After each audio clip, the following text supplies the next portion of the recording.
মানুষের রাজনৈতিক ও অর্থনৈতিক মুক্তি না হলে কোনো কিছুই কাজে আসবে না, তারেক রহমানের মন্তব্য। জনগণের চাওয়া অনুযায়ী কাজ করতে নেতাকর্মীদের নির্দেশ। সরকারকে আন্দোলনকারীরা কিছুটা পেয়ে বসেছে, আসিফ নজরুলের মন্তব্য। বলেন, সময় মতো কঠোর হবে সরকার। রাজধানীতে 3 দিনের মধ্যে ব্যাটারি চালিত রিকশা চলাচল বন্ধে হাইকোর্টের নির্দেশ। প্যাডেল চালিত রিকশা মালিকদের রিটে রুল জারি। পাকিস্তান থেকে আসা পণ্য নিয়ে অপপ্রচার ব্যবসায়িক কারণে সংশ্লিষ্টদের দাবি, অপপ্রচারের বিরুদ্ধে সতর্ক থাকার আহ্বান স্বরাষ্ট্র উপদেষ্টা। দেখছিলেন ক্রাউন সিমেন্ট সংবাদ শিরোনাম। বিএনপির ভারপ্রাপ্ত চেয়ারম্যান তারেক রহমান বলেছেন, রাজনৈতিক মুক্তির জন্য জবাবদিহিতা নিশ্চিত করতে হবে, সেই সাথে ফিরিয়ে দিতে হবে জনগণের ভোটাধিকার। রাষ্ট্র কাঠামো মেরামতে বিএনপির 31 দফা ও জনসম্পৃক্তি বিষয়ক এক কর্মশালায় এসব কথা বলেন বিএনপির ভারপ্রাপ্ত চেয়ারম্যান।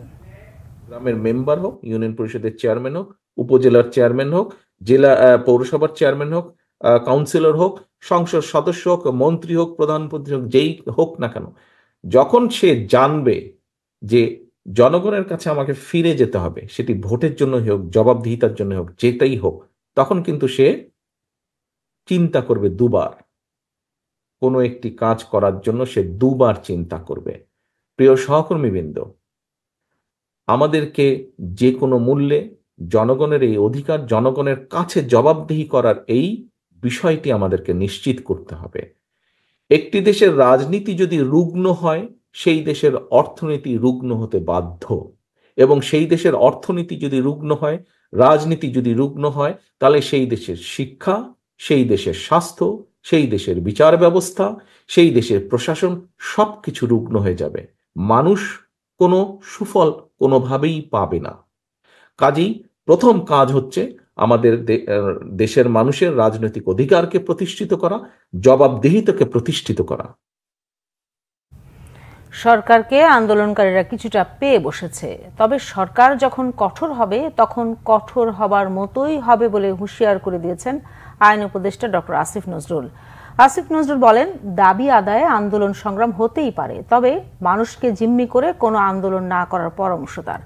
বলেন, রাতারাতি কোনো কলেজ বিশ্ববিদ্যালয় করা সম্ভব না, এমন দাবি অযৌক্তিক। ট্রেনে আক্রমণ করে নারী শিশুকে আহত করা অমানবিক বলেও মন্তব্য তার। আইন উপদেষ্টা অভিযোগ করেন, পতনের 2-3 দিন আগে নিজের পরিবার, আত্মীয় স্বজনদের বিদেশে পাঠিয়ে দিয়ে শেখ হাসিনা নিজেও পালিয়ে গেলেন, অথচ এখন দেশকে অস্থিতিশীল করতে ফোনালাপ ফাঁস করে নেতাকর্মীদের উস্কানি দেওয়া হচ্ছে। কিছু না বলে শেখ হাসিনা কেন পালিয়ে গেলেন তার কাছে জবাব চাইতে আওয়ামী লীগের নেতাকর্মীদের পরামর্শ দেন তিনি। গাজীপুর সিটি কর্পোরেশনের সাবেক ভারপ্রাপ্ত মেয়র আসাদুর রহমান কিরণকে যশোরের শার্শা সীমান্ত থেকে আটক করেছে বিজিবি।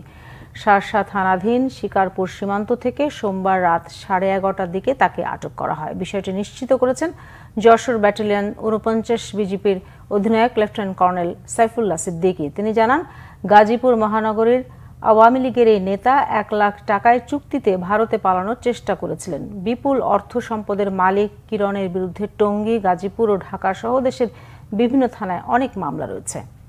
ঢাকায় 3 দিনের মধ্যে ব্যাটারি চালিত রিকশা চলাচল বন্ধের নির্দেশ দিয়েছেন হাইকোর্ট। একই সঙ্গে ব্যাটারি চালিত রিকশা চলাচল বন্ধে কর্তৃপক্ষের নিষ্ক্রিয়তা কেন বেআইনি হবে না তা জানতে চেয়ে রুল জারি করেছেন আদালত। বিচারপতি ফাতেমা নজিব ও বিচারপতি মাহমুদুর রাজির হাইকোর্ট বেঞ্চ এ আদেশ দেন। স্বরাষ্ট্র সচিব, স্থানীয় সরকার সচিব, আইজিপি, ঢাকার পুলিশ কমিশনার, ঢাকার 2 সিটি কর্পোরেশন কর্তৃপক্ষ সহ সংশ্লিষ্টদের আদালতের এই আদেশ বাস্তবায়ন করতে বলা হয়েছে। আদালতে রিটের পক্ষে শুনানি করেন ব্যারিস্টার HM সঞ্জিত সিদ্দিকী ও ব্যারিস্টার তাহসিনা তাসনিম মৃদু। এর আগে বৃহত্তর ঢাকা সিটি কর্পোরেশন প্যাডেল চালিত রিকশা মালিক ঐক্য জোটের সভাপতি জহুরুল ইসলাম মাসুম ও সেক্রেটারি মোহাম্মদ মমিন আলী হাইকোর্টে রিট দায়ের করেন। রিটে ঢাকা মহানগর এলাকায় ব্যাটারি চালিত রিকশা চলাচল বন্ধের নির্দেশ চাওয়া হয়। যত্রতত্র চলাচল করছে, এগুলো বন্ধে কেন পদক্ষেপ নেওয়া হবে না, এবং তাদের যে নিষ্ক্রিয়তা, এই নিষ্ক্রিয়তা কেন বেআইনি ঘোষণা করা হবে না, এবং এই ব্যাটারি চালিত রিকশা বন্ধে কার্যকর পদক্ষেপ গ্রহণ চেয়ে রিট পিটিশনটি দায়ের করা হয়।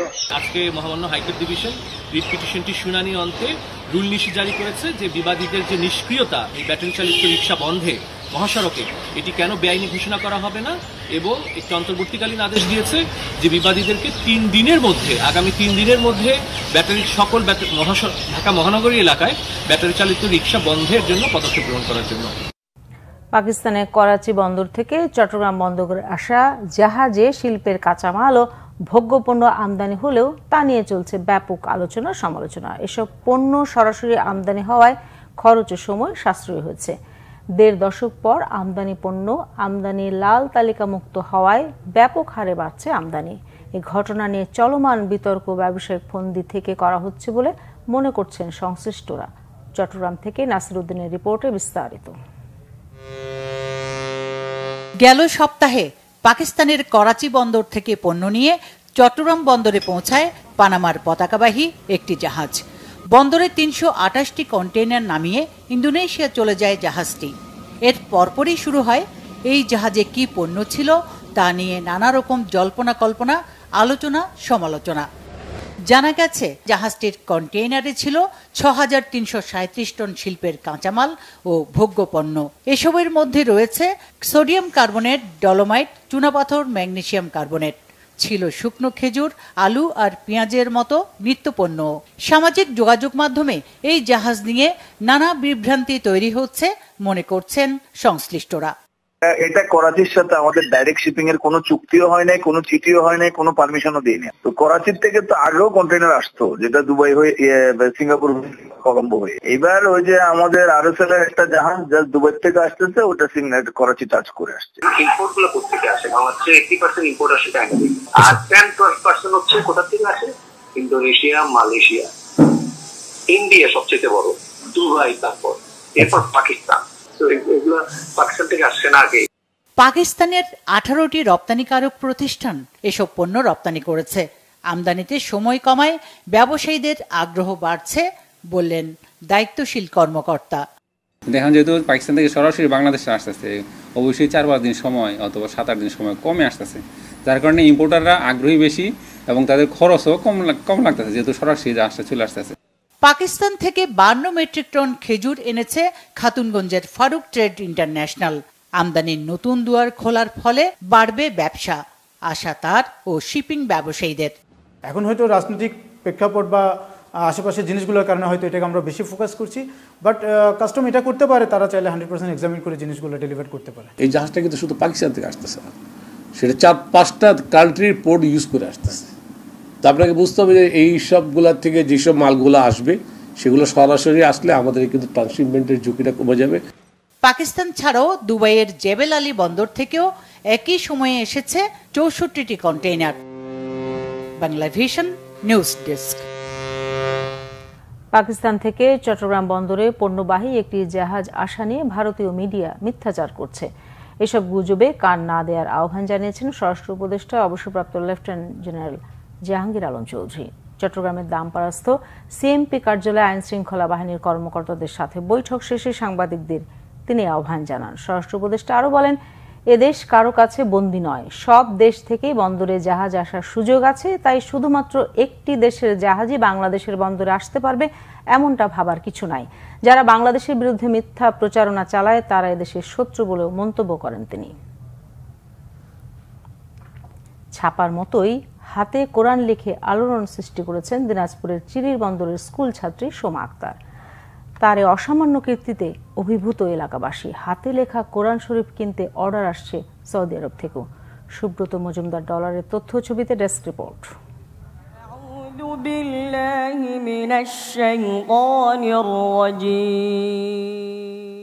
সহপাঠীরা যখন মোবাইল ও খেলাধুলা নিয়ে ব্যস্ত, তখন গভীর মনোযোগে কোরআন লেখেন স্কুল পড়ুয়া সোমা।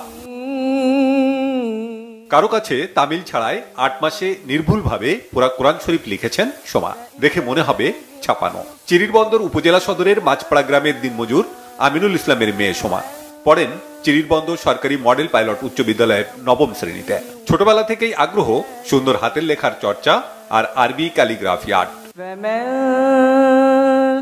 ফুফাতো ভাইয়ের অনুপ্রেরণায় হাতে কোরআন লেখা শুরু করেন সোমা। এটা লিখতে আসলে অনেক একটা শান্তির বিষয় আছে, অনেক আনন্দ, মানে শান্তি লাগবে যখন লেখাটা শেষ হবে। অনেক খুশির একটা বিষয়। আলহামদুলিল্লাহ আমি এখন অনেক খুশি। একদিন রাতে ঠিক এভাবে ছোট সূরাগুলাই লিখছিলাম, তখন আমার এক ভাই এসে আমাকে বলে যে তুমি তো সূরাই লিখো, তাইলে তুমি কোরআন লিখতে পারো, তুমি কোরআন লিখো। তো তার এই কথায় আমি অনুপ্রাণিত হয়ে আমি ঠিক লেখা শুরু করে দিই। তো এখন যদি আমাকে কেউ এসে বলে, আমার লেখা দেখে যদি আবেদন করে যে তুমি এটা আমাকে দাও, আমিও নিব তোমার কোরআন, তো আমিও তাকে সময় দিলে আমি তাকে লিখে দিতে পারবো কোরআনটা। আমি সময় দিই প্রায় 2 ঘন্টা 3 ঘন্টা সকালে দেই, আবার যেদিন স্কুল যাই সকালে তখন মনে করেন সকালে দেই, আবার যখন স্কুল যাই স্কুল থেকে এসে বিকালে রাতে করি।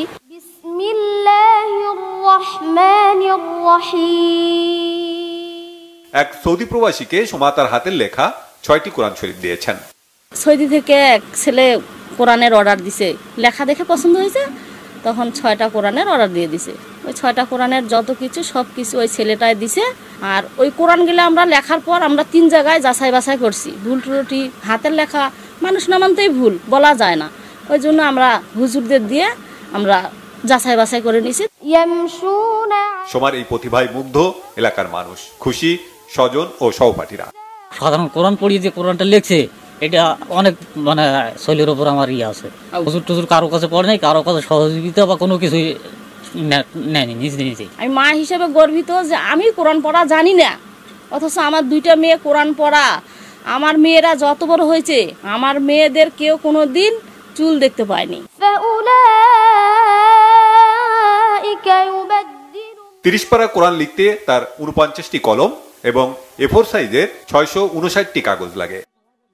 Bangla vision news desk. এবারে দেশের বিভিন্ন জায়গার আরো কিছু খবর নিয়ে রয়েছে একটি ডেস্ক রিপোর্ট। দেশের সকল স্তরের মানুষকে নিয়ে নতুন বাংলাদেশের যাত্রায় জয়ী হতে হবে বলেছেন বিএনপির জাতীয় স্থায়ী কমিটির সদস্য আমির খসরু মাহমুদ চৌধুরী। বিকালে লালমনিরহাটে শহীদ জিয়া স্মৃতি ফুটবল টুর্নামেন্টের প্রধান অতিথির বক্তব্যে তিনি একথা বলেন। চট্টগ্রামের ছাত্র আন্দোলনে নিহত শহীদ অসীম আকরামের নামে পার্কের নামকরণ করেছেন সিটি মেয়র ডাক্তার সাদাত। নগরীর আমবাগানকে শহীদ অসীম পার্ক হিসেবে ঘোষণা করেন তিনি। শেখ হাসিনা ও তার দোসরদের বিচারের দাবিতে সমাবেশ হয়েছে নোয়াখালীতে। উপজেলা বিএনপির আয়োজনে চরবাটা খাসের হাট বাজারে এতে উপস্থিত ছিলেন জেলা বিএনপির সাধারণ সম্পাদক অ্যাডভোকেট আব্দুর রহমান। ফেনীতে বিএনপির আগামীকালের জনসভাকে ঘিরে নেতাকর্মীদের মাঝে বইছে উৎসবের আমেজ। দুপুরে ছাগলনাইয়ে সমাবেশ স্থলটি পরিদর্শন করেছেন জনসভার প্রধান সমন্বয়ক ঢাকা মহানগর দক্ষিণের আহ্বায়ক রফিকুল আলম মজনু। শিক্ষার্থীদের প্রযুক্তির সাথে পরিচয় করাতে বিজ্ঞান মেলা শুরু হয়েছে রংপুরে। সকালে the millennium stars school and কলেজে এর উদ্বোধন করেন রংপুর সেনানিবাসের commander brigadier general Humayun Kayum.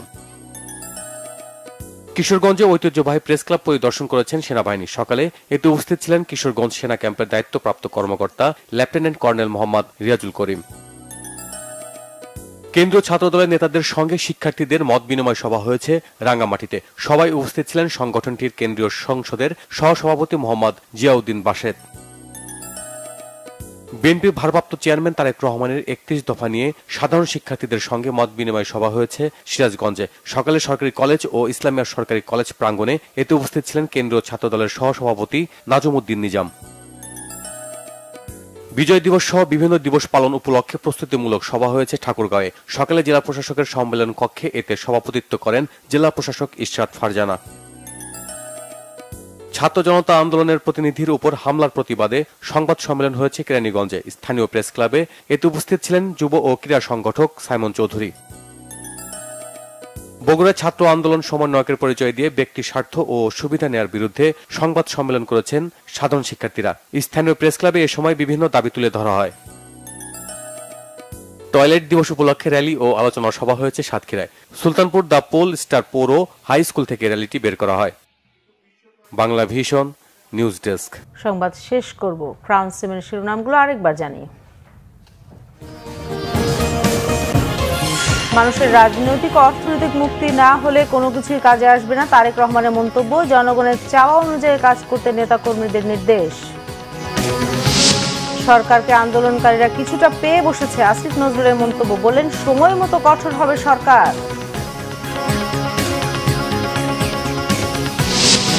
রাজধানীতে 3 দিনের মধ্যে ব্যাটারি চালিত রিকশা চলাচল বন্ধে হাইকোর্টের নির্দেশ। প্যাডেল চালিত রিকশা মালিকদের রিটের রুল জারি। পাকিস্তান থেকে আসা পণ্য নিয়ে অপপ্রচার ব্যবসায়িক কারণে সংশ্লিষ্টদের দাবি, অপপ্রচারের বিরুদ্ধে সতর্ক থাকার আহ্বান স্বরাষ্ট্র উপদেষ্টার। দর্শক, এই ছিল এখনকার মতো। পরের সংবাদ সন্ধ্যা 7:30টায় দেখার আমন্ত্রণ রইল। এছাড়া বাংলা ভিশন সংবাদ ও সংবাদ সংশ্লিষ্ট অনুষ্ঠান দেখতে ভিজিট করুন www.bvnews24.com ও facebook.com/banglavisionnews এবং সাবস্ক্রাইব করুন youtube.com/banglavisionnews। ধন্যবাদ সবাইকে এতক্ষণ সাথে থাকার জন্য।